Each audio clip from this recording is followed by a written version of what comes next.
नमस्कार जी। वित्त मंत्री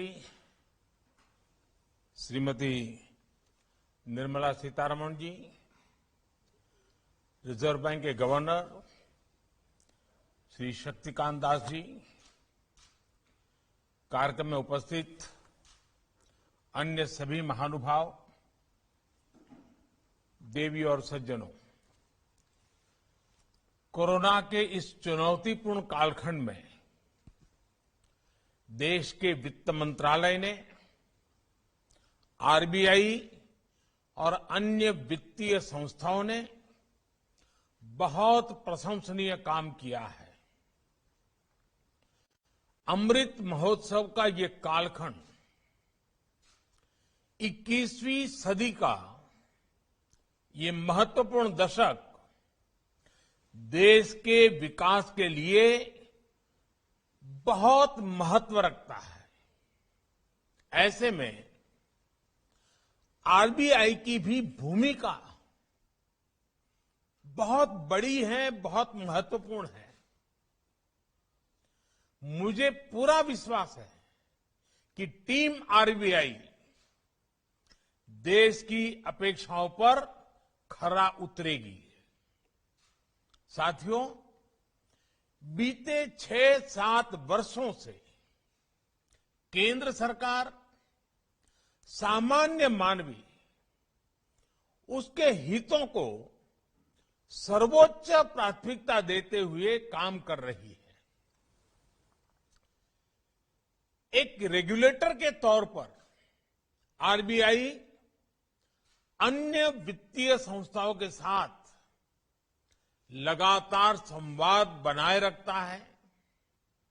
मुझे खुशी है कि आरबीआई ने भी सामान्य मानवी की सुविधा बढ़ाने के लिए सामान्य नागरिक को ध्यान में रखते हुए लगातार अनेक कदम उठाए हैं और उसमें आज एक और कदम जोड़ा है। आज जिन 2 योजनाओं को लॉन्च किया गया है, उनसे देश में निवेश के दायरे का विस्तार होगा और कैपिटल मार्केट्स को एक्सेस करना निवेशकों के लिए अधिक आसान, अधिक सुरक्षित बनेगा। रिटेल डायरेक्ट स्कीम में देश के छोटे निवेशकों को गवर्नमेंट सिक्योरिटीज में इन्वेस्टमेंट का सरल और सुरक्षित माध्यम मिल गया है। इसी प्रकार इंटीग्रेटेड अंबड्समैन लोकपाल स्कीम के बैंकिंग सेक्टर में वन नेशन वन अंबड्समैन, ये सिस्टम ने आज साकार रूप लिया है। इससे बैंक कस्टमर्स की हर शिकायत, हर समस्या का समाधान समय पर बिना परेशानी को हो सकेगा। और मेरा स्पष्ट मत है कि लोकतंत्र की सबसे बड़ी ताकत आप ग्रीवेंस रिड्रेसल सिस्टम में कितने मजबूत हैं, कितने संवेदनशील हैं, कितने प्रोएक्टिव हैं, वही तो लोकतंत्र की सबसे बड़ी कसौटी है।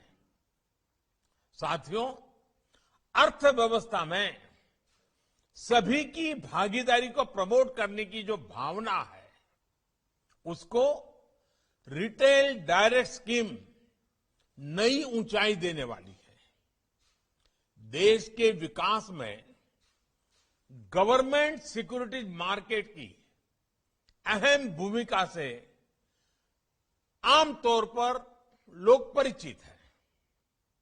विशेष रूप से आज जब देश अपने फिजिकल और डिजिटल इंफ्रास्ट्रक्चर को आधुनिक बनाने में जुटा है,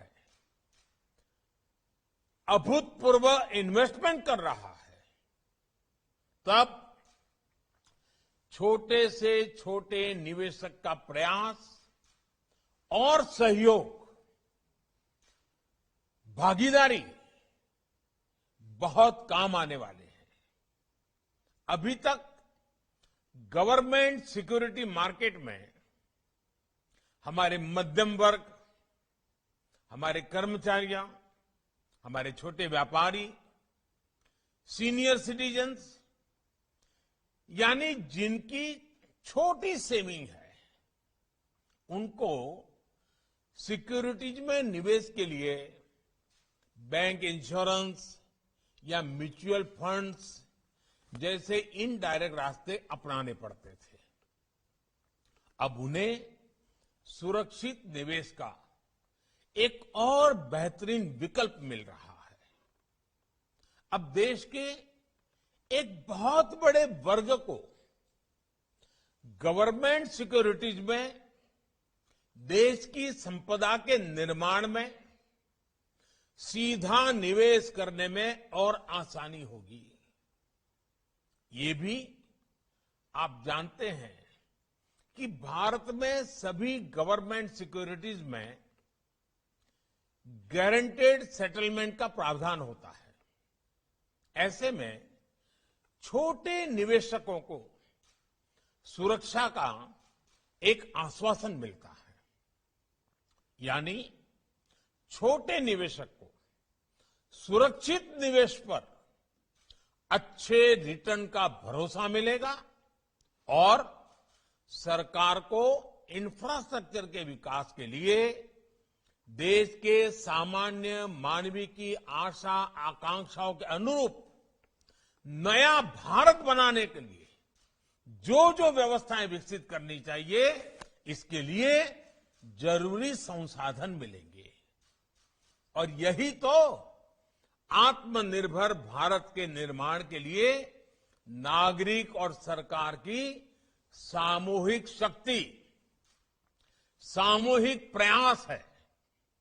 साथियों, आमतौर पर फाइनेंस की बातें जरा टेक्निकल हो जाती हैं, सामान्य मानवीय हेडलाइन पढ़ करके छोड़ देता है, और इसलिए सामान्य मानवीय को बेहतर तरीके से इन बातों को समझना और उनको समझाना, मैं समझता हूं कि आज समय की मांग है, क्योंकि फाइनेंशियल इंक्लूजन की बात हम जब करते हैं तब इस देश के आखिरी व्यक्ति को भी इस प्रोसेस का हिस्सा हम बनाना चाहते हैं। आप एक्सपर्ट्स इन सारी बातों से भली भांति परिचित हैं, लेकिन देश के सामान्य जन के लिए भी ये जानना उनकी बहुत मदद करेगा। जैसे उन्हें पता होना चाहिए कि इस योजना के तहत फंड मैनेजर्स की जरूरत नहीं पड़ेगी, सीधा retail direct guilt RDG account खोला जा सकता है। ये अकाउंट भी ऑनलाइन खोला जा सकता है और सिक्योरिटीज की खरीद फरोख्त भी ऑनलाइन संभव है। सैलरी वालों या फिर पेंशनर्स के लिए घर बैठे बैठे सुरक्षित निवेश का ये बहुत बड़ा विकल्प है। इसके लिए कहीं भी आने जाने की जरूरत नहीं है। फोन और इंटरनेट से ही आप मोबाइल फोन पर इंटरनेट कनेक्टिविटी आपका काम हो जाएगा। ये आरडीजी अकाउंट निवेशक के सेविंग अकाउंट से भी लिंक होगा, जिससे सेल परचेज ऑटोमेटिक, खरीद फरोख्त का जो काम है ऑटोमेटिक संभव हो सकेगा। आप कल्पना कर सकते हैं लोगों को इससे कितनी आसानी होगी। साथियों, फाइनेंशियल इंक्लूजन और ईज ऑफ एक्सेस जितने जरूरी हैं, ईज ऑफ इन्वेस्टमेंट और बैंकिंग सिस्टम पर सामान्य जन का भरोसा भी सामान्य जन के लिए सुविधा भी, सामान्य जन के लिए सरलता भी उतना ही आवश्यक है। एक मजबूत बैंकिंग सिस्टम मजबूत होती अर्थव्यवस्था के लिए बहुत जरूरी है। 2014 के पहले कुछ सालों में देश के बैंकिंग सिस्टम को जिस प्रकार से नुकसान पहुंचाया गया था, आज हर किसी को पता है कि कैसी स्थितियां पैदा हो गई थी, क्या कुछ नहीं हुआ था। बीते 7 सालों में एनपीएस को पारदर्शिता के साथ रिकॉग्नाइज किया गया। रिजोल्यूशन और रिकवरी पर ध्यान दिया गया। पब्लिक सेक्टर के बैंकों को रिकैपिटलाइज किया गया। फाइनेंशियल सिस्टम और पब्लिक सेक्टर बैंकों में एक के बाद एक रिफॉर्म्स किए गए। जो विलफुल डिफॉल्टर्स पहले सिस्टम से खिलवाड़ करते थे, अब उनके लिए मार्केट से फंड जुटाने का रास्ता बंद कर दिया गया है। पब्लिक सेक्टर बैंकों से जुड़ी गवर्नेंस में सुधार हो, डिसीजन मेकिंग, ट्रांसफर पोस्टिंग से जुड़ी आजादी हो, छोटे बैंकों को मर्ज कर बड़े बैंकों का निर्माण हो, या फिर national asset reconstruction company limited की स्थापना हो। इन सभी कदमों में आज बैंकिंग सेक्टर में नया विश्वास, नई ऊर्जा लौट रही है। साथियों, बैंकिंग सेक्टर को और मजबूत करने के लिए कोऑपरेटिव बैंकों को भी आरबीआई के दायरे में लाया गया। इससे इन बैंकों की गवर्नेंस में भी सुधार आ रहा है और जो लाखों डिपॉजिटर्स हैं, उनके भीतर भी इस सिस्टम के प्रति विश्वास मजबूत हो रहा है। बीते कुछ समय में डिपॉजिटर्स के हितों को देखते हुए ही अनेक फैसले लिए गए हैं। वन नेशन वन अम्बर्समेंट सिस्टम, इससे डिपॉजिटर्स को और इन्वेस्टर फर्स्ट के कमिटमेंट को बल मिला है। आज जो योजना लॉन्च हुई है, इससे बैंक, एनबीएफसीज और प्रीपेड इंस्ट्रूमेंट में 44 करोड़ लोन अकाउंट और 220 करोड़ डिपॉजिट अकाउंट, इसके जो धारक हैं, उन धारकों को सीधी राहत मिलेगी। अब आरबीआई के द्वारा रेगुलेटेड सभी संस्थाओं के लिए खाता धारकों की शिकायतों को दर्ज करने, ट्रैक करने और मॉनिटर करने का एक ही प्लेटफॉर्म होगा। यानी शिकायत निवारण के लिए खाता धारक को अब एक और आसान विकल्प मिला है। जैसे कि अगर किसी का बैंक अकाउंट लखनऊ में हो और वो दिल्ली में काम कर रहा हो, तो पहले होता ये था कि उसको लखनऊ के एम्बर्समेंट को ही शिकायत करनी पड़ती थी। लेकिन अब उसे भारत में कहीं से भी अपनी शिकायत दर्ज करने की सुविधा मिल गई है। मुझे यह भी बताया गया है कि ऑनलाइन फ्रॉड, साइबर फ्रॉड से जुड़े मामलों को एड्रेस करने के लिए आरबीआई ने इस योजना में आर्टिफिशियल इंटेलिजेंस के व्यापक उपयोग का प्रावधान किया है। इससे बैंक और जांच करने वाली एजेंसियों के बीच कम से कम समय में बेहतर तालमेल सुनिश्चित हो सकेगा। जितनी जल्दी एक्शन होगा, फ्रॉड से निकाली गई रकम की रिकवरी की संभावनाएं उतनी ही अधिक होगी। ऐसे कदमों से डिजिटल पेनिट्रेशन और कस्टमर इंक्लूसिवनेस का दायरा भी बड़े विश्वास के साथ बढ़ेगा, कस्टमर का भरोसा और बढ़ेगा। साथियों, बीते सालों में देश के बैंकिंग सेक्टर में, फाइनेंशियल सेक्टर में इंक्लूजन से लेकर टेक्नोलॉजिकल इंटीग्रेशन और दूसरे रिफॉर्म्स किए हैं।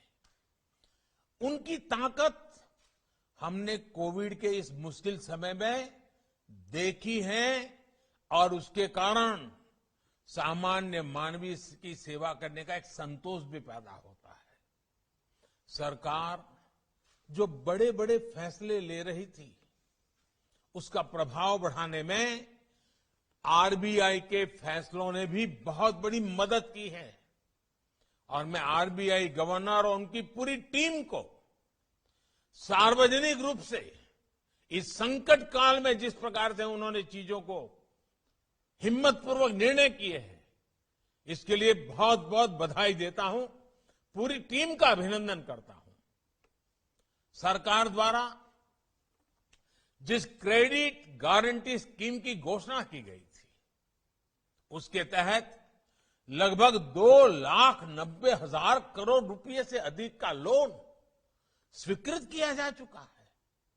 इसकी मदद से 1.25 करोड़ से अधिक लाभार्थियों ने अपना उद्यम और मजबूत किया है। इसमें से अधिकतर एमएसएमईज हैं, हमारे मध्यम वर्ग के छोटे उद्यमी हैं।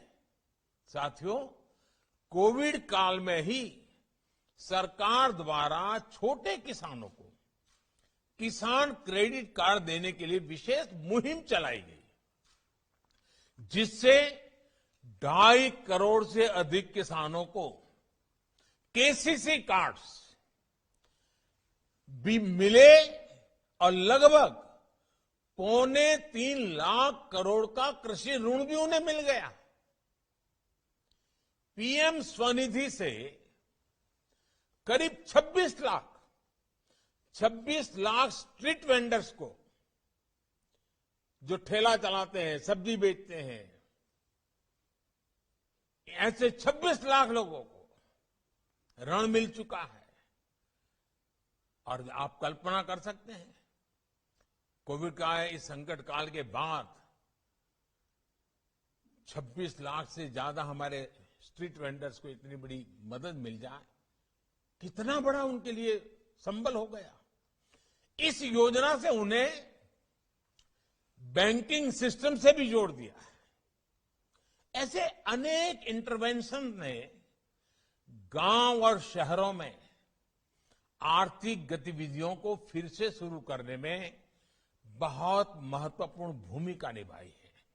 साथियों, 6-7 पहले तक भारत में बैंकिंग, पेंशन, इंश्योरेंस, ये सब कुछ एक एक्सक्लूसिव क्लब जैसा हुआ करता था। देश का सामान्य नागरिक, गरीब परिवार, किसान, छोटे व्यापारी, कारोबारी, महिलाएं, दलित, वंचित, पिछड़े, इन सबके लिए ये सब सुविधाएं बहुत दूर थी। जिन लोगों पर इन सुविधाओं को गरीब तक पहुंचाने की जिम्मेदारी थी, उन्होंने भी इस पर कभी ध्यान नहीं दिया, बल्कि बदलाव ना हो, कोई परिवर्तन ना आए, गरीब तक जाने के रास्तों को बंद करने के लिए जो कुछ भी तर्क दे सकते हैं, भांति भांति के बहाने, यही एक परंपरा हो गई थी। और क्या कुछ कहा नहीं जाता था, खुलेआम बेशर्मी के साथ कहा जाता था, अरे बैंक की ब्रांच नहीं है, स्टाफ नहीं है, इंटरनेट नहीं है, लोगों में जागरूकता नहीं है, न जाने कैसे कैसे तर्क दिए जाते थे।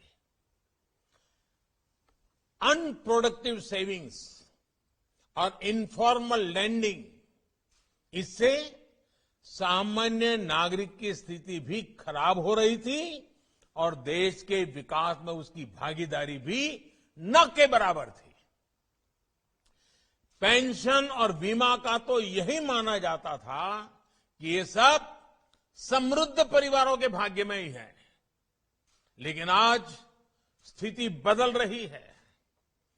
आज फाइनेंशियल इंक्लूजन ही नहीं, बैंकिंग और फाइनेंशियल सेक्टर में ईज ऑफ एक्सेस भारत की पहचान बन रही है। आज अलग अलग पेंशन योजनाओं के तहत समाज का हर व्यक्ति 60 वर्ष की आयु के बाद 60 वर्ष की आयु के बाद मिलने वाली पेंशन की सुविधा से जुड़ सकता है। पीएम जीवन ज्योति बीमा योजना और पीएम सुरक्षा बीमा योजना के तहत लगभग 38 करोड़ देशवासी, 38 करोड़ कंट्रीमैन 2-2 लाख रुपए की बीमा सुरक्षा से जुड़े हुए हैं। देश के करीब करीब हर गांव में 5 किलोमीटर के दायरे में बैंक ब्रांच या बैंकिंग कॉरेस्पॉन्डेंस की सुविधा पहुंच रही है।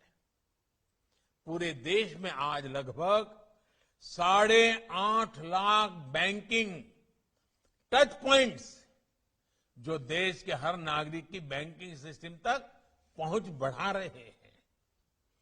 जन धन योजना के तहत 42 करोड़ से अधिक जीरो बैलेंस बैंक अकाउंट्स खोले गए, जिसमें आज गरीब के हजारों करोड़ रुपए जमा है।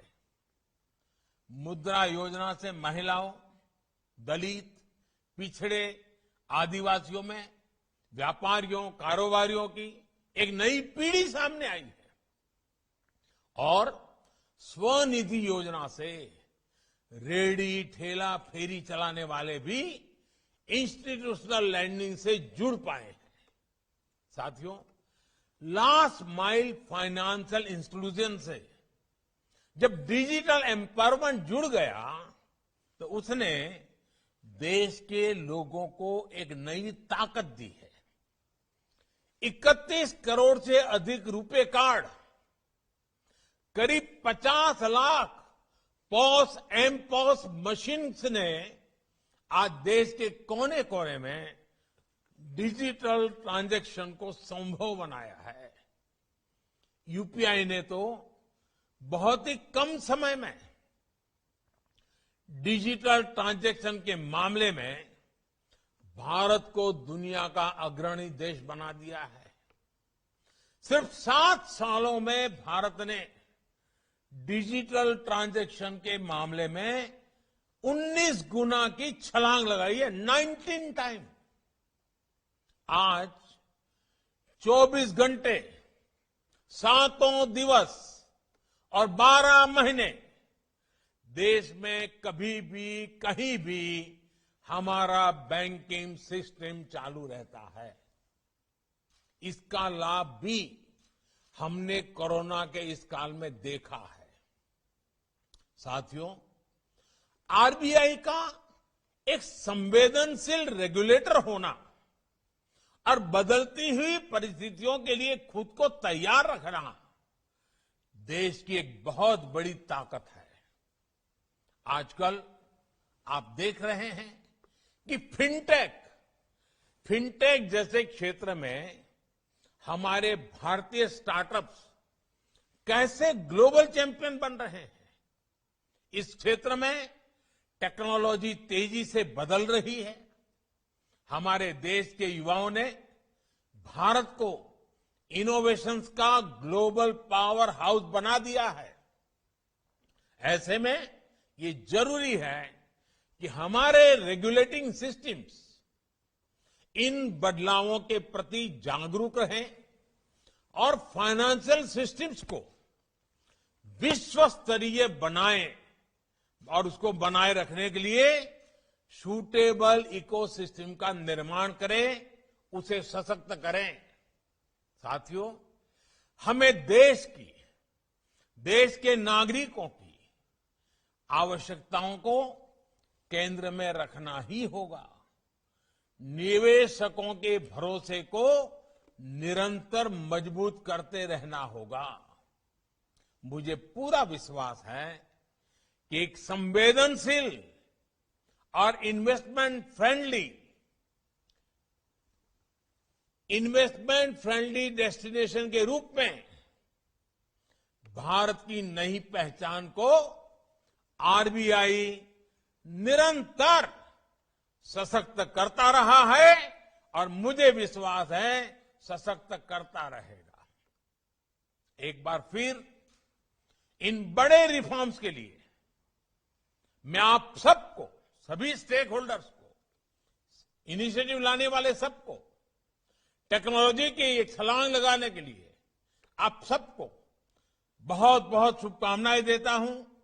बहुत बहुत धन्यवाद।